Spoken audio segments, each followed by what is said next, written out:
बिहार समाचार में आपका स्वागत है। सबसे पहले नजर डालते हैं उन बड़ी खबरों को जो आज सुर्खियों में रही। बीपीएससी 17वीं पीटी परीक्षा का रिजल्ट जनवरी के अंतिम हफ्ते में जारी हो सकता है।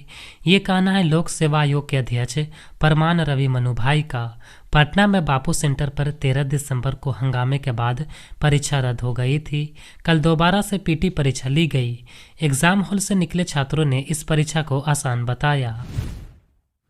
बिहार के 12 जिले कटिहार, किशनगंज, पूर्णिया, मधेपुरा, सहरसा, अररिया, सुपौल, सारण, सिवान, गोपालगंज, पूर्वी और पश्चिमी चंपारण में घने कोहरे को लेकर येलो अलर्ट जारी किया गया है।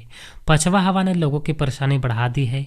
24 घंटे के दौरान बांका सबसे ठंडा जिला रहा।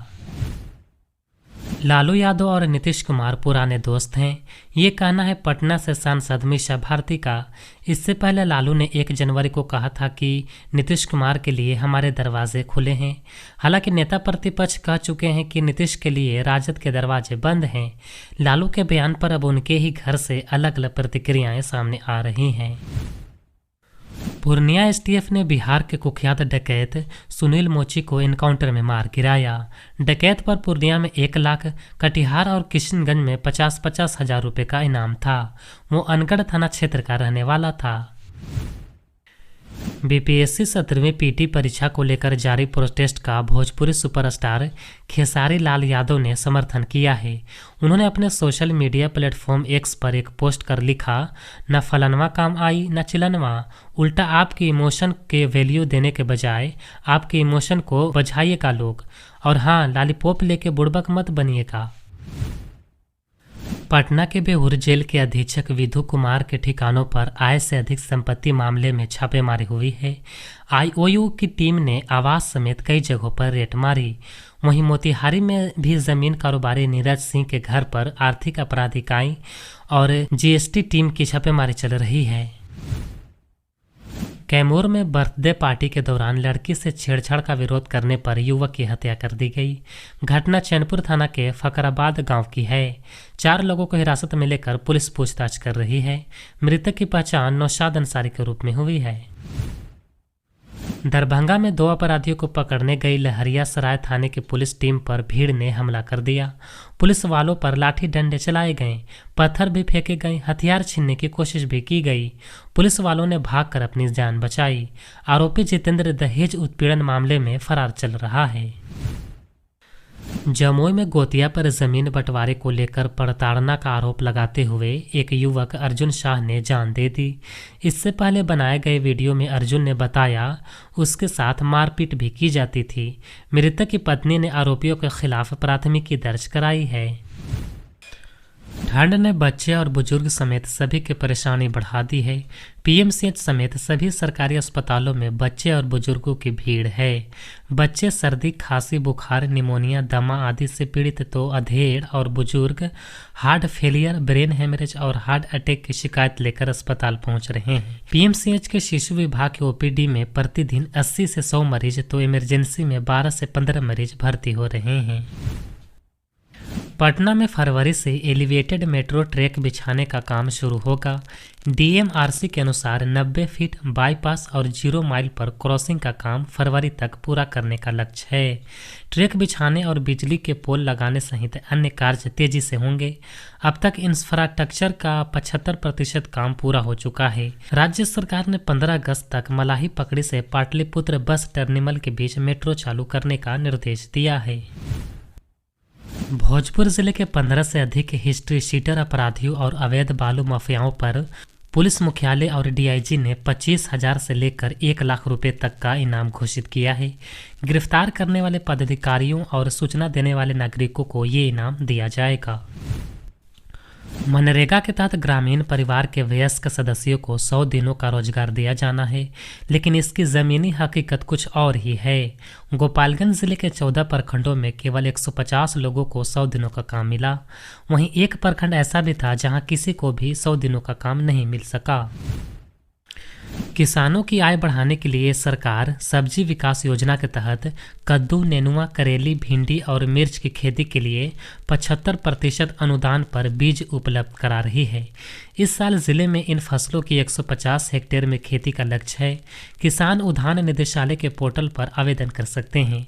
तरबूज, खरबूज और बैगन के पौधे भी 75% अनुदान पर उपलब्ध कराए जाएंगे, जिससे 80 से 90 हेक्टेयर में खेती की जाएगी। बीपीएससी पुनर्परीक्षा की मांग को लेकर प्रशांत किशोर छात्रों के समर्थन में धरना दे रहे हैं, लेकिन प्रशांत किशोर के अनशन से ज़्यादा उनकी वैनिटी वैन की चर्चा हो रही है। अब इस मुद्दे पर उन्होंने जवाब दिया है। उन्होंने कहा कि मैं यहाँ बैठा हूँ तो बाथरूम करने तो कहीं जाऊँगा ना। अगर मैं खुले में नहीं सोऊंगा तब सवाल जायज़ है, लेकिन मैं पिछले 3 दिनों से यहाँ हूँ। जलवायु परिवर्तन का असर अब बच्चों के शारीरिक विकास पर पड़ने लगा है। बिहार समेत 4 राज्यों उत्तर प्रदेश, राजस्थान, मध्य प्रदेश में बच्चों की उम्र के हिसाब से उनकी लंबाई नहीं बढ़ रही है। बिहार में लगभग 48% बच्चों में ये समस्या देखी गई है। वहीं उत्तर प्रदेश में 44, राजस्थान में 51 और मध्य प्रदेश में 43% बच्चों की लंबाई उनकी उम्र के हिसाब से कम है। ये अध्ययन अंतर्राष्ट्रीय जनसंख्या विज्ञान संस्थान मुंबई ने किया है। हाल ही में पटना में यूनिसेफ के साथ हुई बैठक में इस पर चिंता जताई गई। प्रशांत किशोर ने कहा है कि नीतीश कुमार की सरकार भले ही अभी किसी की बात नहीं सुन रही हो, लेकिन एक दिन छात्रों की बात सुनेगी। इसमें थोड़ा वक्त लगेगा।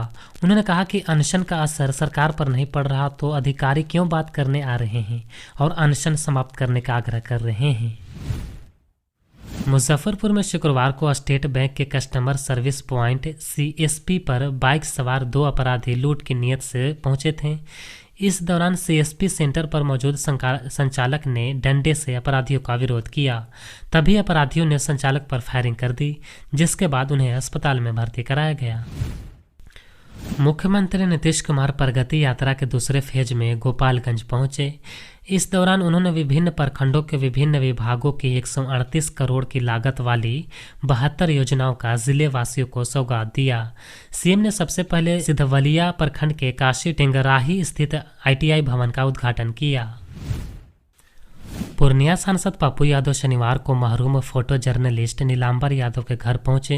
उन्होंने पीड़ित परिवार, उनकी पत्नी और बच्चों से बातचीत कर हत्या की वजहों को करीब से जानकर न्याय का भरोसा दिया। साथ ही परिजनों को 50,000 की आर्थिक मदद के साथ ही नीलांबर यादव की पत्नी को जॉब दिलाने की भी बात कही। बता दें कि 27 दिसंबर की रात फोटो जर्नलिस्ट नीलांबर यादव के घर के बाहर विवाद सुलझाने का बुलाकर हत्या कर दी गई थी। हर साल 5 जनवरी को राष्ट्रीय पक्षी दिवस मनाया जाएगा, जिसका मुख्य उद्देश्य पक्षियों और उनके आवासों के महत्व के बारे में जागरूक फैलाना है। इसे लेकर वाल्मीकि टाइगर रिजर्व प्रशासन काफी उत्सुक है। VTR में 241 प्रकार की चिड़ियां पाई जाती है। पटना के कदमकुआ के नाला रोड निवासी अनुराग कुमार की हत्या उसके दोस्त अविनाश कुमार ने ही कर्ज नहीं चुकाने के चलते कर दी थी। आरोपित को ऑनलाइन जुआ खेलने की लत थी। जुआ के लिए उसने अनुराग से करीब 9 लाख रुपए सूद पर ले रखे थे। तगादा से परेशान आरोपित ने टीवी शो क्राइम पेट्रोल देखकर दोस्त की हत्या की साजिश रच डाली।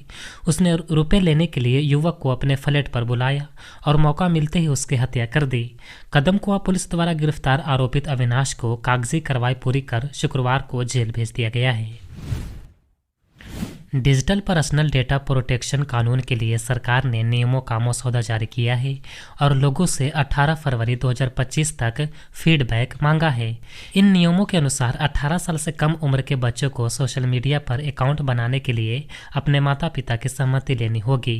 कंपनियों को यह सुनिश्चित करना होगा कि जो व्यक्ति खुद को बच्चे का माता पिता बता रहा है वो वयस्क है। यूजर्स को अपने डेटा तक पहुंचने, उसे अपडेट करने, सहमति वापस लेने और डेटा मिटाने का अधिकार होगा। कंपनियों को सहमतियों का रिकॉर्ड मशीन पढ़ने योग्य फॉर्मेट में रखना होगा। अगर यूजर्स को किसी समस्या का समाधान कंपनी के प्लेटफॉर्म पर नहीं मिलता तो वे शिकायत दर्ज कर सकते हैं। इस कानून का उद्देश्य यूजर्स के डेटा को सुनिश्चित करना और उन्हें उस पर नियंत्रण देना है। आम आदमी पार्टी को आपदा कहे जाने पर संजय सिंह ने प्रतिक्रिया दी है। समाचार एजेंसी पीटीआई के साथ बातचीत में आम आदमी पार्टी के राज्यसभा सांसद संजय सिंह ने प्रधानमंत्री नरेंद्र मोदी की टिप्पणी को लेकर बीजेपी पर निशाना साधा। उन्होंने कहा कि कल पीएम ने जिस शब्द का इस्तेमाल किया वो उनकी पार्टी की हालत को बयां करता है, जो कि भारतीय झूठा पार्टी में बदल चुकी है। उन्हें अपने ही वादों को पूरा करने पर ध्यान देना चाहिए। 15 लाख देने के नाम पर झूठ बोला, काला धन लाने के नाम पर झूठ बोला, फसल का दाम दोगुना करने के नाम पर झूठ बोला, 15 अगस्त 2022 तक पक्का मकान देने के नाम पर झूठ बोला। 37 लाख बच्चों ने 1 साल के अंदर स्कूल छोड़े हैं। क्या किया है प्रधानमंत्री और उनकी पार्टी ने? संजय सिंह ने कहा कि इन मुद्दों पर आप बात नहीं करते, हमेशा झगड़ते, नफरत की भाषा और एक निम्न स्तरीय भाषा का प्रयोग करते हैं। ये वो प्रधानमंत्री है जिन्होंने मुजरा जैसे शब्द का इस्तेमाल किया। ऐसे गाली गलौज से ना देश बढ़ेगा ना दिल्ली। प्रधानमंत्री ने शुक्रवार को दिल्ली में एक चुनावी रैली में कहा था कि बीते 10 सालों से दिल्ली एक बड़ी आपदा से घिरी है। शीश महल और दूसरे महाघोटाले इसके परिणाम हैं। प्रधानमंत्री नरेंद्र मोदी की ओर से अजमेर शरीफ दरगाह के लिए चादर भेजने पर एआईएमआईएम नेता असदुद्दीन ओवैसी ने प्रतिक्रिया दी है। ओवैसी ने कहा कि ये जो पूरे देश में बीजेपी संघ परिवार की ओर से उनका हर संगठन कोर्ट जा रहा है कि यहाँ पर खुदाई हो, वहाँ पर खुदाई हो, ये मस्जिद नहीं है, ये दरगाह नहीं है, ये कब्रिस्तान नहीं है। प्रधानमंत्री अगर चाहते तो इन तमाम चीज़ों पर रोक लग जाएगी। सिर्फ चादर भेजने से कुछ फायदा नहीं होगा।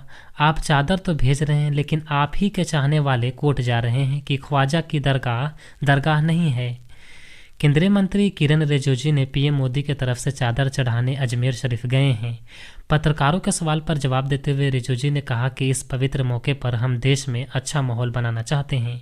उन्होंने कहा कि ये हमारे देश की पुरानी परंपरा है। उर्स के समय अजमेर दरगाह में जाने और प्रधानमंत्री की ओर से गरीब नवाज के यहाँ चादर चढ़ाने का जो मौका मुझे मिला है, उसमें प्रधानमंत्री जी का भाईचारा का संदेश है। सिडनी टेस्ट में दूसरे दिन खेल खत्म होने तक भारत ने ऑस्ट्रेलिया के खिलाफ दूसरी पारी में 6 विकेट खोकर 141 रन बना लिए हैं। ऋषभ पंत ने सर्वाधिक 61 रन बनाए। इस बार भी विराट कोहली नहीं चल पाए, वे 6 रन पर आउट हो गए। नीतीश कुमार रेड्डी भी नहीं चले, उन्होंने कुल 21 गेंदें खेली और सिर्फ 4 रन बनाए। यशवी जायसवाल ने 22 रन बनाए, जबकि केएल राहुल और शुभमन गिल ने 13-13 रन बनाए। इससे पहले पहली पारी में भारत ने 185 रन बनाए थे, जबकि जवाब में ऑस्ट्रेलिया ने 181 रन बनाए। इस समय भारत की ऑस्ट्रेलिया पर 145 रनों की बढ़त है। 5 मैचों की बॉर्डर गावस्कर सीरीज में ऑस्ट्रेलिया 2-1 से बढ़त पर है। इस मैच में रोहित शर्मा ने अपना नाम वापस ले लिया था और उनकी जगह जसप्रीत बुमराह को कप्तान बनाया गया था। ऑस्ट्रेलिया और भारत के बीच सिडनी में खेले जा रहे 5वें टेस्ट मैच के बीच में ही तेज भारतीय गेंदबाज जसप्रीत बुमराह को स्टेडियम से बाहर जाना पड़ा। उनको पीठ दर्द महसूस हो रहा था और वो इसी की स्कैनिंग के लिए गए थे। भारतीय डॉक्टरों की टीम लगातार उन पर नजर रख रही है, इसलिए अब मेडिकल टीम उनकी सेहत के बारे में आगे जानकारी देगी।